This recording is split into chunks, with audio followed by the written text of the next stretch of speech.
Plusieurs sujets à discuter, sinon à réfléchir. C'est lundi, dans le cadre de votre émission Zoom, le débat justement sur la question de la révision, sinon les changements de la constitution RD congolaise. Le chef de l'État Félix Antoine Tshisekedi Tshilombo qui a déjà donné son avis favorable quant à la révision de certaines dispositions de la constitution qu'il qualifie d'une œuvre des étrangers, car conçue à l'étranger. C'était dans la ville de Kisangani, il me semble, dans la province de la Tchopo. L'opposition, une frange, s'oppose justement à cette logique, estimant que ce n'est pas la Constitution qui freine aujourd'hui qu'il y ait amélioration ou que la situation soit stable à l'est de la République démocratique du Congo. Est-ce la population est prête justement à accepter que la Constitution soit changée ou soit modifiée? Au cours de cette émission, bien évidemment, on va également scruter la question de la matérialisation de la revanche du sol sur le sous-sol, facteur bénéfice économique pour les cadres et agents du secteur de la santé en République démocratique du Congo. Aussi, pourquoi pas faire une projection quant à l'organisation des élections en 2028, ce que prévoit la Constitution. Est-ce on est dans un glissement où les élections, au regard des événements ou de l'évolution d'informations en République démocratique du Congo, est-ce possible d'organiser les élections en 2028? On en parle aujourd'hui avec vous, mesdames, messieurs. Notre invité dès ce soir, il s'agit de monsieur Jean-Fidèle Boyo, qui est délégué général de la société civile Émergence du Congo. On l'appelle affectueusement l'homme de l'église au sein du village. Après un long moment, voilà, il est de retour à cette émission Zoom pour scruter ces différents sujets d'actualité. L'homme de l'église au sein du village, Jean-Fidèle Boyo, je vous dis bonsoir et bienvenue. Bonsoir Maxime, je salue tous nos téléspectateurs et tous nos auditeurs aussi. Je salue les cadres et agents du secteur santé. Je salue les hommes politiques qui ont ouvert le débat sur table. On attendait ce débat et ça sera un débat démocratique, un débat pour l'intérêt de la nation. Tout d'abord, Jean-Fidèle Boyo, j'aimerais que nous puissions examiner ou réfléchir sur ces projets Mars FBC, matérialisation de la revanche du sol sur le sous-sol, facteur bénéfice économique pour les cadres et agents du secteur de la santé en République démocratique du Congo. Vous êtes initiateur, vous êtes également l'un de grands syndicalistes dans le secteur de la santé en République démocratique du Congo. Qu'est comprendre justement de ces projets? Exactement, ce projet, nous l'avons initié dans le cadre syndical après une analyse approfondie. Comme vous le savez, moi je suis le coordonnateur de l'intersyndical du secteur santé. J'ai aussi mon syndicat dont je suis président. Mais nous avons analysé, on a vu que tout ce que nous réclamons du gouvernement, par exemple le barème que nous réclamons, même si le gouvernement donnait les 100%, cela ne va jamais résoudre le problème du fonctionnaire en général et des cadres et agents du secteur santé en particulier. Parce que nous prenons la moyenne de $500. Si nous estimons qu'avec les pressions, les grèves, tout ce que nous faisons, nous exigeons au gouvernement de donner à ce cadre moyenne $500. $500, lorsqu'il paye le loyer de $300, il reste $200. S'il paye le transport, les enfants, ainsi de suite, les $500 là comme moyenne, comme rémunération, ça ne représente presque rien. Alors, nous avons aussi fait une autre analyse. Nous nous sommes posé la question, pourquoi les fonctionnaires de l'État refusent d'aller en retraite? Les gens négocient de ne pas aller même en retraite. Pourquoi? Et parce qu'ils n'ont pas une assurance vie. Après le travail, là, il va trouver que non, être retraité, c'est comme si tu es diabolisé. Donc, ils résistent. Alors, il fallait réfléchir autrement. Et nous avons réfléchi autrement dans notre syndicat pour dire que, alors, Prenons ce qui est de la politique nationale. Le chef d'État parlait de la de la revanche du sol sur le sous-sol, mais il faut matérialiser cela. Nous estimons que si... À des termes clairs, il faudra expliquer aussi à cette population qui nous suit à ces nets moments, Jean-Fidèle Bouillot, lorsque vous parlez de la matérialisation de la revanche du sol sur les sous-sols, à des termes clairs, que comprendre? C'est-à-dire que, à des termes clairs, c'est une vision même qui est biblique. La Bible nous démontre que le grand monsieur de la Bible, c'était les éleveurs et les agriculteurs. Oui, oui. Ce n'était pas l'exploitation des minéraux. Oui. Ce n'est pas ceux qui exploitent les minéraux qui sont plus que ceux qui n'exploitent pas les minéraux. Donc, la revanche du sol sur le sous-sol, c'est-à-dire que cultiver, élever, à la place de se donner sur les minéraux. Oui. C'est ce qui est le contraire en d'autres termes. Alors maintenant, nous sommes... Donc, mettre en avant-plan les secteurs agricoles. Les secteurs agricoles et l'élevage. Nous parlons d'agro-vétérinaire. Oui, oui. Donc l'agro-agriculture et élevage. Et donc, si nous développons ça, ça va même résoudre le problème. Le problème est socio-économique des fonctionnaires en général et des cadres agents du secteur santé en particulier. Vous imaginez aujourd'hui, Maxime, si vous avez votre élevage et vous avez 50 têtes de vaches à vendre, déjà avec 50 têtes, vous avez déjà l'économie pour sauver la famille, pour faire l'essentiel de la vie. Mais si aujourd'hui les infirmiers se contactent exclusivement de ceux qui reçoivent de l'hôpital, mais ils ne vont pas se développer. Ils vont, même s'ils ont le dévouement, même s'ils ont prêté leur serment pour aider, mais nous estimons qu'il y a autre chose à faire. Aujourd'hui, le gouvernement nous a ramené dans la semaine anglaise. C'est-à-dire que le gouvernement laissait fonctionner le jour du samedi. Et nous nous sommes posé la question, mais le jour du samedi, le gouvernement nous a laissé pour faire quoi? C'est pas pour enterrer les morts. Parce que la Bible dit, laissez les morts enterrer les morts. Le jour du samedi, donc, le jour du samedi, nous devons orienter les fonctionnaires à produire, à se développer, à équiper le développement de leur famille, à s'occuper du développement social. C'est-à-dire que le jour du samedi, l'agent de l'État ou cadre de l'État, le fonctionnaire, peut dire chaque samedi, je vais regarder mon élevage. Je vais développer mon agriculture. C'est comme ça qu'il faut aussi capitaliser. Alors, nous sommes au début de notre conception. Certainement, nous avons besoin de feedback des uns et des autres pour améliorer. Mais l'idée ici, c'est donner possibilité à l'agent de l'État de maintenant, comment attirer ces mondes-là vers ces projets? Parce qu'il faudra les dire, on a une grande partie de terres arables en République démocratique du Congo, non exploitée.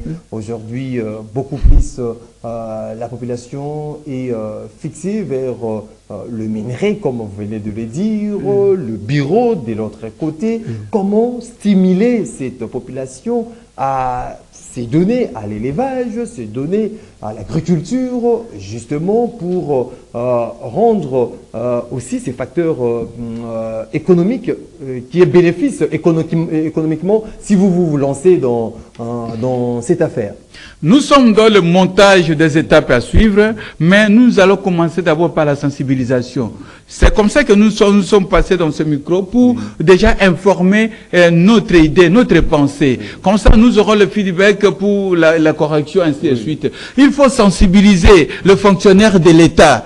Il faut le sensibiliser. En dehors de lui, nous, comme les organisations de la société civile, les syndicats, nous allons aussi sensibiliser la politique nationale. Nous allons dire à l'État d'adopter une politique de motivation aux fonctionnaires pour qu'ils puissent se développer. Je donne un exemple. Vous savez que chaque fin d'année, le gouvernement donne, soi-disant, du riz, ainsi de suite aux agents. Mais à l'époque, on appelait ça 13e mois. Oui. À l'époque, on appelait ça 13e mois. Mais le 13e mois là, si vous donnez à l'agent pour dire que le 13e mois ici, c'est pour se développer, il va se développer. Nous avons les banques agricoles. Si aujourd'hui, il y a une politique de motivation pour que les fonctionnaires développent le facteur bénéfice économique, on dit par exemple 5 ans avant d'aller en retraite, on vous donne les crédits pour développer. Et maintenant avec le mécanisme de suivi, parce que il faut suivre. Quelqu'un ne peut pas prendre les crédits pour voyager. Quelqu'un ne peut pas prendre les crédits pour se marier. Non, vous prenez ça pour se développer. Pour que demain vous soyez utile, vous allez voir que les gens vont accepter d'aller en retraite. Si quelqu'un qui est plus âgé se retrouve dans son espace, c'est là où il peut développer, il peut avoir l'oxygène, et puis il y a des arbres, ainsi de suite. Il va même allonger sa vie. C'est comme ça que nous appelons ce projet le projet d'assurance vie. Nous avons amené le projet d'assurance vie. Nous voulons que pendant et après le travail, la personne vive l'essentiel. Et puis, il sera capable de se prendre le travail, devenir fauché. Non. Parce que ça garantit, justement, l'élevage et l'agriculture, ça garantit. Ça garantit, et il ne dépense pas trop. Il ne dépense pas parce que nous n'avons pas un problème de main-d'œuvre. Vous voyez, même si quelqu'un il est à l'Équateur, il va se développer, il est au Kassai, il va se développer, il est à Kasumbalès, il va se développer. Parce qu'aujourd'hui, l'idée de la politique actuelle, c'est de montrer que la vie, c'est le minerai. Non! La vie, en République démocratique du Congo, c'est pas le minerai. Nous avons la possibilité de développer, de devenir le premier pays africain dans la thématique agro-vétérinaire. Si nous donnons cet aspect aux fonctionnaires, certainement, on n'aura pas à importer les aliments des étrangers pour venir. Vous savez, nous disons ici, parce que c'est dans le cadre d'alimentation, oui. Et l'alimentation fait partie de la santé. Aujourd'hui, plusieurs facteurs ont fait que les gens développent les hypertensions, les diabètes, les impuissances. C'est à cause des aliments importés. Ces aliments nous causent du tort. Mais si le fonctionnaire de l'État récupère le développement, lui-même produit, et l'État lui accompagne pour la vente, et ainsi de suite, nous osons croire que nous allons aussi résoudre le problème de la santé de la population. Un projet très bénéfique pour la population. Je salue, je loue vraiment l'initiative. Mais Jean-Fidèle Boyo, avez-vous le moyen de votre politique? Le moyen d'abord, c'est la volonté. Le moyen, parce que vous savez... Le gouvernement, est-ce que vous avez l'appui du gouvernement par rapport à dans les cadres de ces projets? Dans un premier temps, nous servons du peu que nous avons comme organisation, syndicat avec nos moyens de bord. Vous savez, le week-end ici, nous étions au Congo central, là où nous avons eu l'espace de 5 hectares. Et là, ça sera le centre, c'est le centre de distribution où nous allons développer pour distribuer. Parce que ça sera le mécanisme où on l'accompagnement de l'équipe médiatique pour prendre aussi les images. Oui, exactement. Et descendre sur terrain. Exactement, la communication. Pour montrer à cette population les images. Sans médias, on ne saura pas la sensibilisation. La sensibilisation est médiatique. C'est comme ça que le média s'avère indispensable pour ce projet. Il faut orienter les gens autrement, de faire autrement. Sinon, nous allons continuer à gréver. Parce que nous, les syndicats, nous sommes aussi en difficulté. C'est ce que les gens ne croient pas. Devant nos syndiqués, nous sommes ridicules. Parce que nous signons les accords avec le gouvernement, mais le gouvernement ne respecte pas. Et alors, les agents ou les cadres estiment que nous sommes corrompus. Alors, de l'autre côté, lorsque nous disons non au gouvernement, le gouvernement dit non, il va saboter l'action du pouvoir. Vous voyez, d'une manière ou d'une autre, le syndicat est en difficulté vis-à-vis des travailleurs et vis-à-vis de l'employeur. Maintenant, il faut donner une autre possibilité pour aider les gens à émerger. Parce que on démontre toujours aux gens que le problème social sera résolu par le gouvernement. Mais aujourd'hui, moi, Jean-Fidèle Boyo, je démontre que avec ce que nous demandons au gouvernement, cela ne va pas résoudre le problème. Parce que ça ne suffit pas par rapport aux besoins. Ça ne suffit pas par rapport aux attentes. Donc, il faut aussi créer une autre possibilité, tout en continuant à travailler comme fonctionnaire de l'État, mais en même temps, il faut développer l'aspect bénéfice économique pour combler l'essentiel des besoins de la famille. Jean-Fidèle Boyo, délégué général de la société civile émergence du Congo, un projet vraiment à soutenir pour l'indépendance. Après la retraite, c'est vraiment un projet que le gouvernement doit appuyer pour permettre à ce que après la retraite ou pendant même l'autonomisation ou l'être indépendant, ça sera quelque chose de bien en mettant en exergue l'agriculture et l'élevage, le projet matérialisation de la revanche du sol sur le sous-sol, facteur bénéfice économique pour les cadres des agents du secteur de la santé en République démocratique du Congo. Comme je vous l'ai annoncé au début de cette émission, nous allons en parler de ces débats autour de la révision, sinon le changement de la Constitution. Jean-Fidèle Boyo, vous avez suivi le chef de l'État, Félix Tshisekedi Akisangani, nous sommes dans la province de Tchopo, où il a donné son avis favorable quant à la révision, sinon le changement de la Constitution. Il a annoncé même la mise en place d'une commission multidisciplinaire pour réfléchir dans ces sens, estimant qu'aujourd'hui, les réalités congolaises ne correspondent plus, ne sont plus adaptées à cette constitution qui a été conçue à l'étranger, faite par les étrangers. Aujourd'hui, nous devons réfléchir comment revoir ou changer la constitution. Est-ce la population est prête pour accepter cette démarche ou cette idée proposée par le chef de l'État? Vous savez, j'ai personnellement suivi le président de la République. Il a soutenu son hypothèse sur les réalités du terrain, mais je me suis dit, il y a une autre raison cachée que le chef de l'État n'a pas annoncée. Et le chef de l'État ne pouvait pas annoncer cette raison. Mais moi, comme église au sein du village, je vais dire... Oui, la raison cachée, je commence par la raison cachée. Oui. La raison cachée est que l'UDPS, son parti politique, a lutté depuis l'époque de Mobutu. Kabila le père, Kabila le fils. L'UDPS a toujours démontré que le système ne va pas. L'UDPS a toujours démontré qu'il a une nouvelle vision de la République. Et aujourd'hui, l'UDPS au pouvoir, l'UDPS est dans l'obligation de démontrer à ce peuple la nouvelle vision de la République. C'est l'argument politique caché. Si l'UDPS ne présente pas une nouvelle vision de la République, cela veut dire que son combat de plus de 30 ans n'avait pas sa raison. Est-ce que je comprends ce niveau-là? C'est ça, c'est l'argument caché. Et nous avons toujours dit ici, l'UDPS doit présenter une nouvelle vision de la République. Or, la nouvelle vision de la République, dont la compréhension facile, c'est la nouvelle Constitution. Il doit nous présenter une nouvelle Constitution.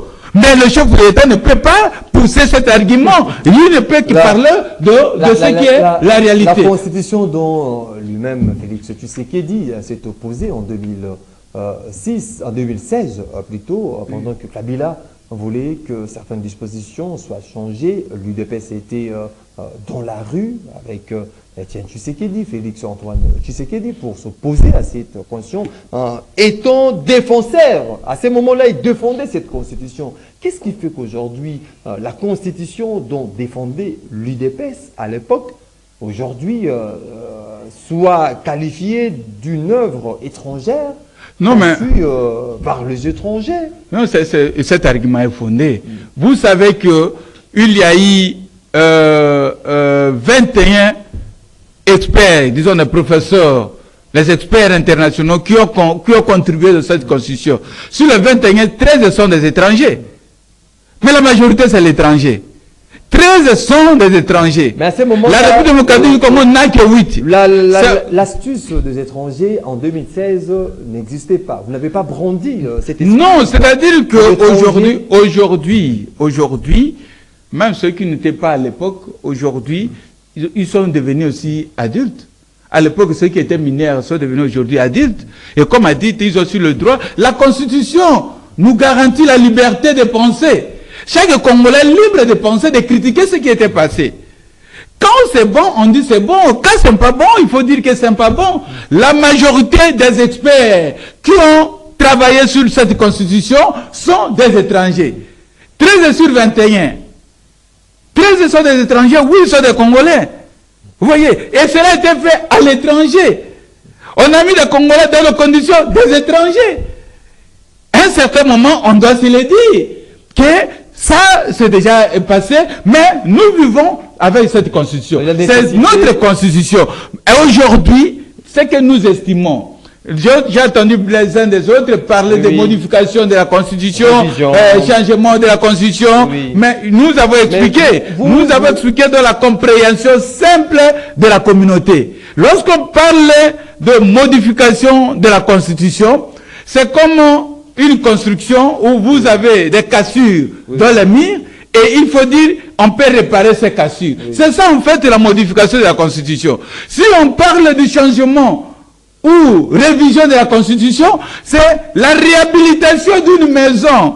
Parce que le peuple doit comprendre exactement, en d'autres termes, ça signifie quoi. Parce que ça perturbe même la compréhension du peuple. Lorsqu'on parle de la révision de la constitution ou changement de la constitution, c'est en d'autres termes la reconstruction d'une maison. On va reconstruire la maison. Mais ici, nous n'avons pas besoin de reconstruire la maison, ni de réparer les cassures. Nous avons besoin de construire une nouvelle maison. Or, pour construire une nouvelle maison, il faut consulter le propriétaire, c'est-à-dire que le peuple.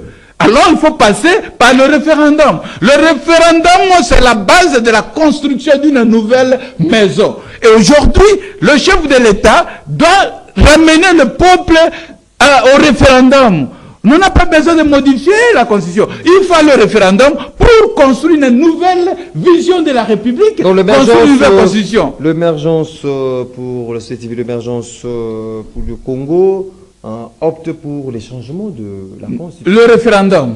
Bref, le concept est que parce que ça perturbe le référendum. C'est la voie par laquelle on doit s'exprimer. Exactement. Exactement. Si elle est pour. Oui, parce que les autres vont pas le faire ça le peuple. La modification peut se faire ça le peuple avec les députés, vous modifiez. Ça le peuple. Mais ici, il faut que le peuple s'exprime. Il faut que le peuple s'exprime. Nous ne voulons pas, tout simplement parce que nous avons les politiciens qui ont la capacité. Nous avons deux courants. L'actuelle constitution est devenue obsolète. Non, ça n'a pas de sens. Ça ne peut plus adapter aux réalités congolaises. On avait dit ici que cette année, il n'y aura rien. C'est la constitution. Oui, au Sénégal, lorsqu'il y a les élections, ça a pris combien de temps pour avoir le Premier ministre? Ça a pris combien de temps pour avoir le ministre? Ça a pris combien de temps pour... Vous voyez, les choses sont plus faciles ailleurs, mais chez nous, c'est compliqué. Maintenant, les gens veulent même faire la tricherie pour faire les effets, cause et effet. Est-ce que la Constitution nous interdit de manger? Est-ce que la Constitution, c'est ce qui fait que le pain augmente? Non! Là, il faut étudier les effets indirects de la Constitution. Et les effets indirects de la Constitution. Lorsque vous voulez lier la Constitution avec les taux de dollars, ça n'a pas de sens. Ça n'a pas de sens. Soit on comprend, soit on ne comprend pas. Vous voyez, lorsque on nous présente le match, avant le match, on oblige l'entraîneur de présenter quoi? Son système de jeu. C'est une obligation. Et à partir du système de jeu, il va faire 2-4-4, il va faire ceci, 3-3. Vous voyez, il faut commencer par le système avant d'arriver aux effets indirects du système. Si le système est bien établi, vous aurez la possibilité de produire les résultats. Parce que ici, il faut transformer les matières à la manière pour réussir avec les valeurs. Si nous ne parvenons pas de transformer les matières à la manière pour réussir avec les valeurs, mais c'est fini, on est foutu. Et tout commence par la Constitution. La Constitution, c'est le fondement même de la nation. La Constitution, comme ça on l'a dit, la loi fondamentale. Tout part par la Constitution. Il faut aimer que nous ayons une nouvelle Constitution pour espérer dans l'avenir. Jean-Fidèle Boyo, l'homme de l'église au sein du village, le nom de l'église au milieu du village, la constitution RD congolaise, je fais ce rétropédalage pour faire un peu ces rappels historiques avec Joseph Kabila Kabange, une constitution taillée sur mesure de Kabila, une constitution voulant que Kabila soit éternel au pouvoir, une constitution qui donne beaucoup plus de privilèges à Kabila. Aujourd'hui, lorsque l'UDPS ou le chef de l'État veut à ce que cette constitution soit révisée ou changée, N'est-ce pas là une façon aussi d'avoir l'idée que Félix Tshisekedi veut s'éterniser au pouvoir? Félix Tshisekedi veut tailler une constitution à sa mesure. Donc ça, c'est un débat des politiciens, c'est tout à fait normal. Parce que les gens doivent retenir que nous avons deux courants dans une démocratie. Nous avons l'opposition qui a la mission, l'obligation de conquérir le pouvoir. Et nous avons ceux qui gèrent le pouvoir, que nous appelons la majorité, qui a l'obligation de maintenir le pouvoir le plus longtemps possible. C'est normal. Si l'opposition refuse que Félix Tshisekedi touche la Constitution, ni modification, ni changement ou révision, ni référendum, la position de l'opposition est justifiée. Il ne faut pas condamner l'opposition. Parce que l'opposition ne peut pas faire cadeau à Félix de maintenir le pouvoir le plus longtemps possible. Parce que l'opposition veut à tout prix conquérir le pouvoir. Donc la position de l'opposition se justifie.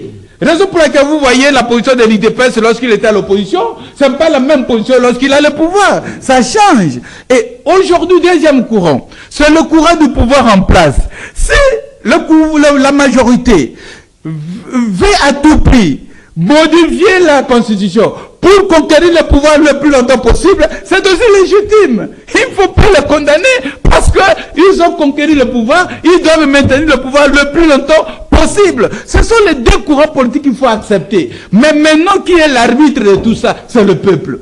C'est le peuple qui doit maintenant trancher devant ce conflit. Entre l'opposition et la majorité, c'est le peuple qui tranche. Le peuple peut se dire, écoute, nous voulons le référendum. Écoute, nous ne voulons pas le référendum. C'est le peuple qui tranche. Mais il faut encourager les deux camps, de pousser les arguments. C'est ça même la beauté de la démocratie. Ce changement aura un effet unidirectionnel où ça doit demander l'implication de tous ou la vie de tout un chacun pour aboutir à ces changements. Ou bien il faudra accepter, Félix Tshisekedi a dit, et puis c'est que Félix Tshisekedi décide, c'est ce qui doit être fait.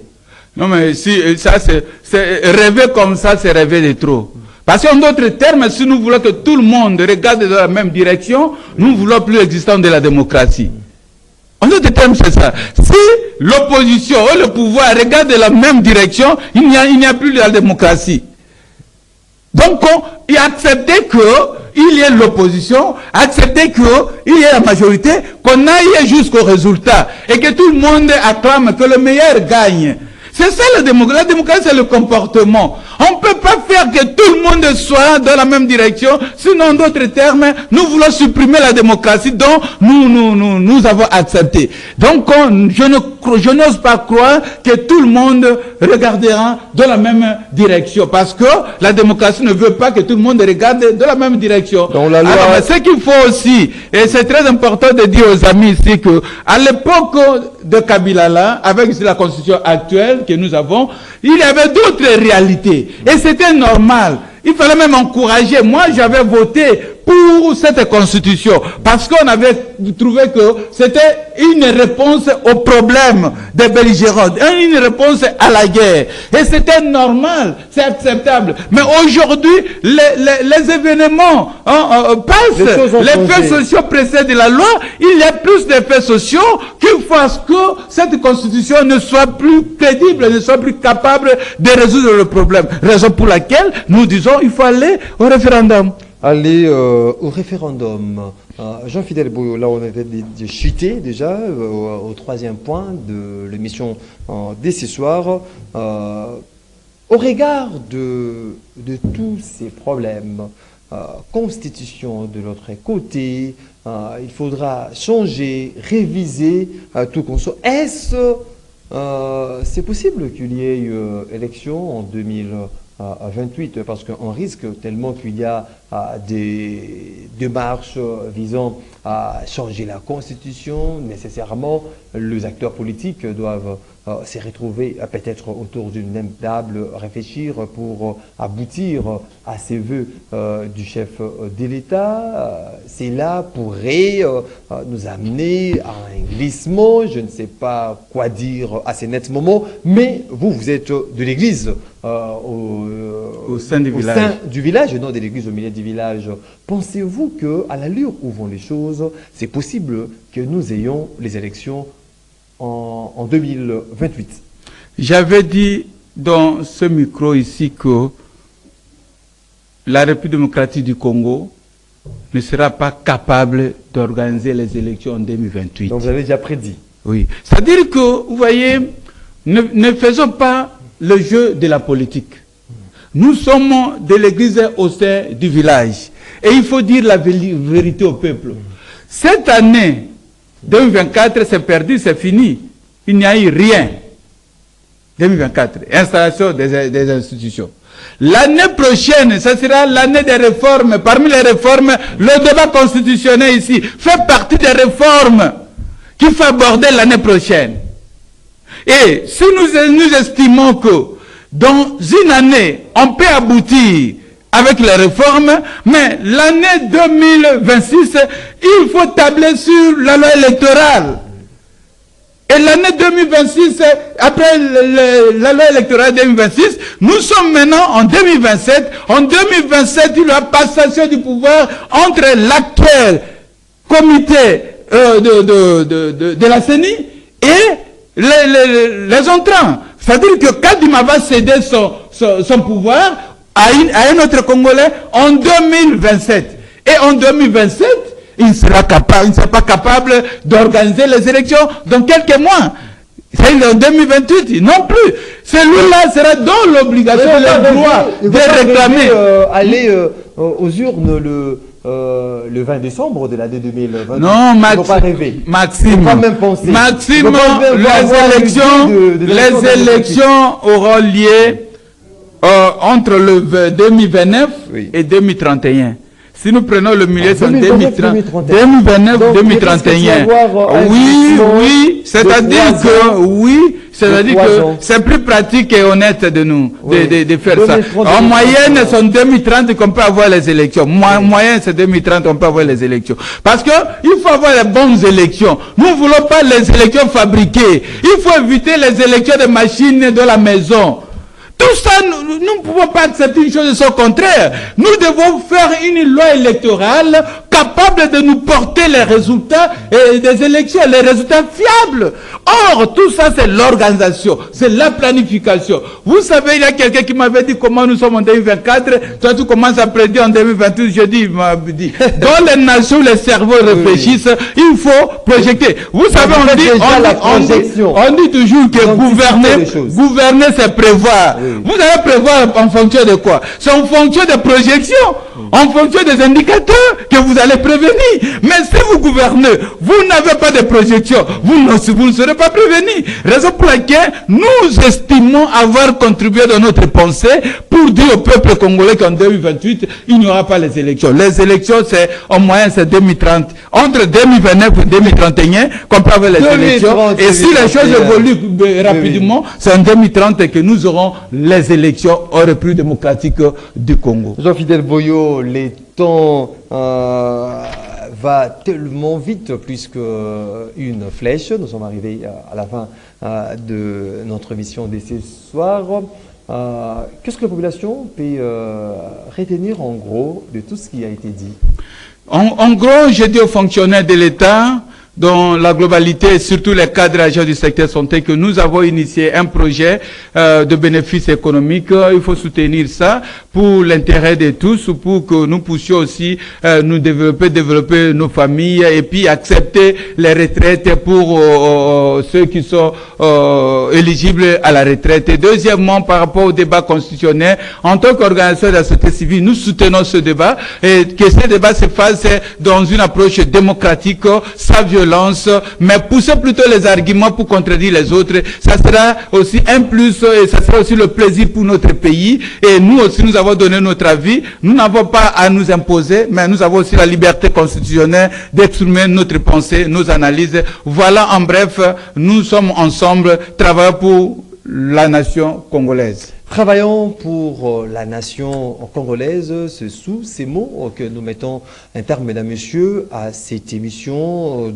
Zoom qu'on a eu l'immense plaisir de recevoir pour vous, monsieur Jean-Fidèle Boyo, l'homme de l'Église au sein du village, délégué général de la société civile émergence du Congo. J'espère que vous avez vraiment bénéficié de ces réflexions grises sur ces différents sujets d'actualité en République démocratique du Congo. Si vous avez aimé cette émission, était signée sous la signature réalisationnelle de Moro Djambé, Marité et Godo Georges Lubengue était à la prise de vie, Bruno Nzinga à la régie d'antenne de télévision. Je vous retrouve très prochainement pour parler Congo. Ça sera avec un autre invité pour parler République, parce que partout où vous vous trouvez, vous avez besoin du changement dans notre beau et cher pays, la République démocratique du Congo. Ayez cet esprit, ayez cette maniabilité de mettre en exergue l'agriculture et l'élevage pour votre indépendance. Je vous retrouve très prochainement pour un autre numéro. D'ici là, portez-vous bien et bonne évasion sur votre chaîne. Au revoir.